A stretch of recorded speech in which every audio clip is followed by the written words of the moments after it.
Hello everyone, welcome to new information new guidance channel. जैसे कि आप सभी जानते हैं कि इस चैनल के माध्यम से हम अलग अलग करियर और कोर्सेज के बारे में बात करते हैं, लेकिन इसके साथ ही साथ हम कुछ ऐसे जनरल गाइडेंस के टॉपिक भी लेते हैं जिससे कि आप स्पेशली जो हमारी यंग जनरेशन है उन्हें कुछ चीजें खुद के बारे में या खुद को डेवलप करने के बारे में पता चलें, जिससे कि वो अपने आप को एज अ पर्सन प्रोफेशनली और करियर के फॉर्म में खुद को डेवलप कर पाए, ग्रो कर पाए और वो उनकी लाइफ में जो भी गोल है उसे अचीव कर पाए। बिल्कुल इसी कंटेक्स्ट में आज हम एक बुक के बारे में बात करने जा रहे हैं जिसका नाम है जीरो लिमिट्स। इस बुक को लिखा है अरुणा शंकर नारायणन ने। देखिए, क्योंकि मुझे बुक्स पढ़ना अच्छा लगता है और स्पेशली ऐसी बुक्स जो कि यूथ को, जो यंग इंडिविजुअल्स हैं, उनको करियर के बारे में या फिर इंटरपर्सनल रिलेशनशिप्स के बारे में या फिर जो भी हमारे सामने बैरियर्स आते हैं या फिर समस्याएं आती हैं उनको कैसे हम सुलझाएं, ऐसी चीजों के बारे में पढ़ना और समझना मुझे अच्छा लगता है। तो इसीलिए इस बुक के जो राइटर है इन्होंने मुझे 2022 में ये बुक मुझे इन्होंने शेयर की थी। मैंने इसे 2 बार पढ़ा भी है और उसके जो बुक के चैप्टर्स हैं उन्हें मैंने अलग अलग थीम्स में डिवाइड किया है। तो यहाँ पर 6 थीम्स में मैं इस बारे में बात करूंगा, लेकिन उससे पहले मैं ये बात करूंगा कि आखिर ये बुक किसे पढ़नी चाहिए। तो अगर आप एज 18 से 35 के बीच में है, एक यंग एज आपकी है और आप करियर ग्रोथ कैसे करनी चाहिए या फिर एज एन इंडिविजुअल मुझे अपनी ग्रोथ पे कैसे ध्यान देना चाहिए, इस बारे में अगर आप जानने समझना चाहते हैं तो आप इस बुक को पढ़ सकते हैं। खैर, अगर हम यहाँ पे पॉइंटर्स पे बात करें कि आखिर ये बुक किस बारे में बात करती है, तो हम देखते हैं जहां पे सबसे पहली बात होती है ऑथेंटिसिटी की, कि ऑथेंटिसिटी होती क्या है और ये सेल्फ ग्रोथ क्या होती है। अगर हम इसकी बात करें तो यहाँ पर हमें देखने के लिए मिलता है सेल्फ डिस्कवरी एंड ऑथेंटिसिटी। इसका मतलब पहली बात ये कि आपको क्या मालूम है कि आपके इंटरेस्ट क्या है, आपकी स्ट्रेंथ क्या है और आपकी वीकनेसेस क्या है। हालांकि मैंने शॉर्ट एनालिसिस की वीडियो डाली भी है और आप में से कई लोगों ने देखी भी होगा कि स्ट्रेंथ और वीकनेस का मतलब होता क्या है। वो बेसिकली हमारे इंटरेस्ट क्या है, मुझे क्या करना अच्छा लगता है और मैं किस टाइप के काम को करते हुए काफी कॉन्फिडेंट और उस स्किलफुल फील करता हूं या फिर कैसे मैं स्किलफुली उस काम को कर पाऊं।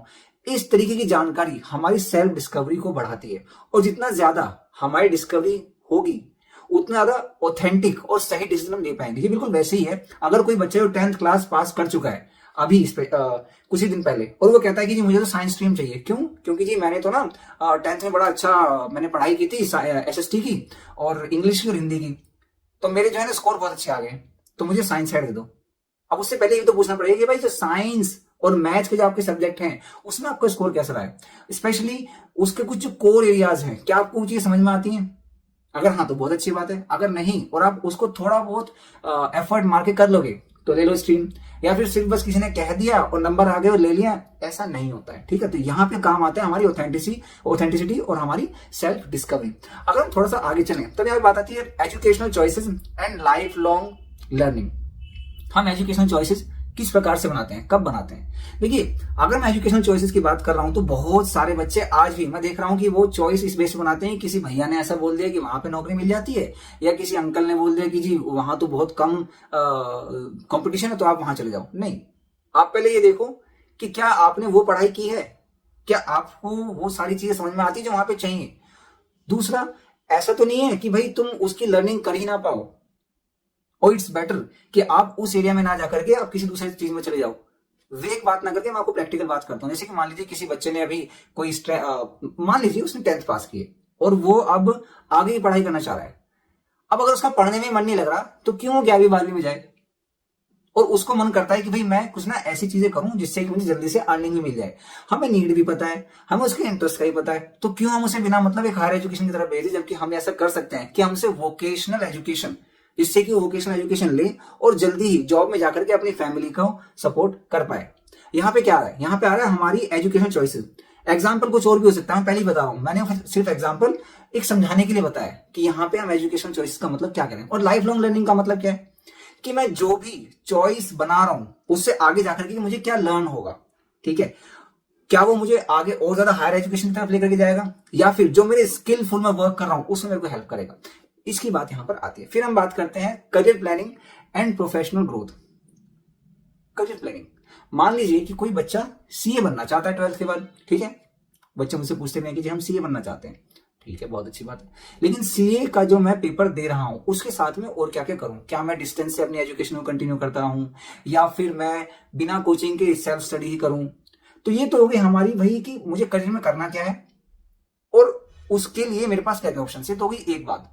लेकिन दूसरा, मेरा प्रोफेशनल ग्रोथ, प्रोफेशनली मेरे को क्या रिक्वायरमेंट है, मेरा कम्युनिकेशन स्किल, जिस प्रोफेशन में काम करना चाहता हूं वहां पे किस टाइप की पर्सनैलिटी चाहिए, या किस टाइप का एक तरीके से हम कहेंगे बिहेवियर रिक्वायर्ड है, क्या वो मेरे अंदर है? अगर नहीं है तो मैं उसे कैसे इंटेक कर सकता हूं उस एरिया में काम करके, या फिर उस एरिया में काम करने वाले लोगों से बात करके। यहां पर ये समझ में आता है इस बुक में पढ़ के कि अगर मैं अपना करियर बना रहा हूं किसी एक एरिया में, तो इट्स बेटर कि जो लोग वहां पे काम कर रहे हैं कुछ सालों से, या जो लोग उसकी पढ़ाई कर रहे हैं, मैं उनके साथ कॉन्टेक्ट में रहूं, कम्युनिकेशन में रहूं। यहां पर रोल आता है इंपॉर्टेंस ऑफ कम्युनिकेशन का, ठीक है, कि मैं जितना ज्यादा कम्युनिकेट करके लोगों की बात सुन के उस एरिया में अपनी अंडरस्टैंडिंग डेवलप करता हूं, वो मेरी प्रोफेशनल ग्रोथ को भी बढ़ाता है और जो मेरी करियर चॉइस है उसको भी डेवलप करता है। फिर बाद में बात आती है यहाँ पे relationships and social dynamics. Relationship मतलब क्या, फैमिली वाली तो है लेकिन साथ में फ्रेंड्स, और इसके अलावा प्रोफेशनल रिलेशनशिप। जब मैं अपने बॉस से बात कर रहा हूं, मुझे किस टाइप के वर्ड्स का, किस टाइप के लैंग्वेज का यूज करना है। अपने सबॉर्डिनेट से ऐसे नहीं कि मतलब मेरा सबॉर्डिनेट है तो मैं उससे कैसे ही बात कर लूंगा, because every one deserve respect, ठीक है। और बिल्कुल ऐसे ही जब हम फ्रेंड्स, पीयर्स या फैमिली में बात करें तो किस तरीके से हम अपनी रिलेशनशिप को इंप्रूव करने वाली कम्युनिकेशन यूज करें, बजाय कि ऐसे ही कि रिलेशनशिप खराब हो जाए। खैर, आगे बात आती है सोशल डायनेमिक्स। सोशल डायनेमिक्स का मतलब ये भी है कि हमारा समाज में रोल क्या है, मेरा रोल क्या है किसी एक पर्टिकुलर एरिया में। ये हम तब जान पाते हैं जब हम अलग अलग लोगों से बात करें, एक टीचर से, या फिर एक पुलिस वाले से, या फिर जो हमारी गली में काम कर रहा है, साफ सफाई कर रहा है, उससे, कि भाई सोसाइटी में वो अपना रोल क्या समझ रहा है। इससे होता क्या है कि मैं जो काम कर रहा हूं ना, उसकी रिस्पॉन्सिबिलिटी सोसाइटी में क्या है, मुझे वो अंडरस्टैंडिंग में डेवलप होती है। तो प्रोफेशनल ग्रोथ के साथ साथ एक जो पर्सनल इंडिविजुअल लेवल पर ग्रोथ है सोसाइटी के कंटेक्स्ट में भी, वो भी डेवलप तभी होती है जब मैं लोगों से डिस्कशन करूं। बेसिकली जीरो लिमिट्स बुक है ना, ये यही हमें बताती है कि हम अगर कोई काम कर रहे हैं या फिर कोई हम करियर के फॉर्म में खुद को डेवलप करना चाहते हैं, तो इट्स बेटर कि हम लाइक माइंडेड लोगों से या फिर ऐसे लोगों से बात जरूर करें जो कि उस फील्ड में काम कर रहे हैं, ताकि हमें नया आइडिया मिल पाए। खैर, इससे अगर हम थोड़ा सा आगे चले, यहाँ पे बात आती है digital wellbeing and technology use. ये बुक इस बारे में बात करती है कि जब हम वेलबींग की बात करते हैं, वेलबींग मतलब तबीयत कैसी है, अच्छी है कि नहीं है। एक मेंटल वेलबींग भी होता है, फिजिकल वेलबींग भी होता है। फिजिकल वेलबींग कोई बीमारी नहीं है, मेंटल वेलबींग कोई स्ट्रेस नहीं है, मेंटल लेवल पर कोई प्रेशर नहीं है।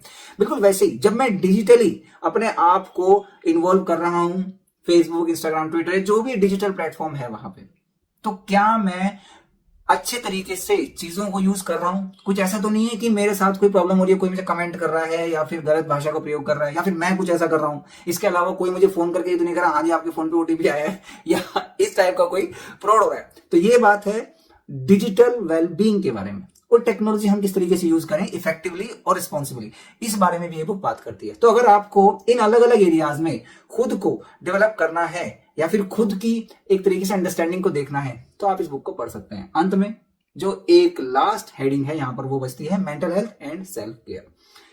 बिल्कुल, हम इस दौड़ भरी जीवन में जहां पर हम पढ़ाई लिखाई और इंडिविजुअल ग्रोथ के साथ साथ पर्सनल सोशल ग्रोथ भी देख रहे हैं, वहां पे मेंटल हेल्थ को की ग्रोथ को देखना बहुत जरूरी है। कि कहीं ऐसा तो नहीं कि हम बहुत ज्यादा प्रेशर ले रहे हैं। एक बात और, प्रेशर नहीं ले तो भी दिक्कत है, ठीक है। मतलब अगर आप चीजों को बिल्कुल लीनियंटली छोड़ देंगे ना, जो है देखा जाएगा, पढ़ाई हो जाएगी, नहीं, अगर आप इस टाइप का एटीट्यूड रखेंगे तो वो जो एक हल्का सा मोटिवेशन चाहिए, आप उसे अचीव नहीं कर पाएंगे। और आप चाहे पढ़ाई कितनी भी कर लो, फिर जो एक वो करियर में कुछ अचीव करने वाली जो एक जील होती है ना, आप उसे अचीव नहीं करेंगे। और फिर जो आपकी मेंटल वेलबींग होगी, हो सकता है वो खराब हो, और जो आपकी सेल्फ केयर है वो भी थोड़ी सी इम्पैक्ट हो। खैर, ये बुक इसी बारे में बात करती है। अगर आप चाहें तो इस बुक को पढ़ सकते हैं, और अगर आप चाहते हैं कि हम ऐसी कुछ और बुक्स को पढ़ करके आपके साथ उसका एक्सपीरियंस शेयर करें, तो हम बता भी सकते हैं।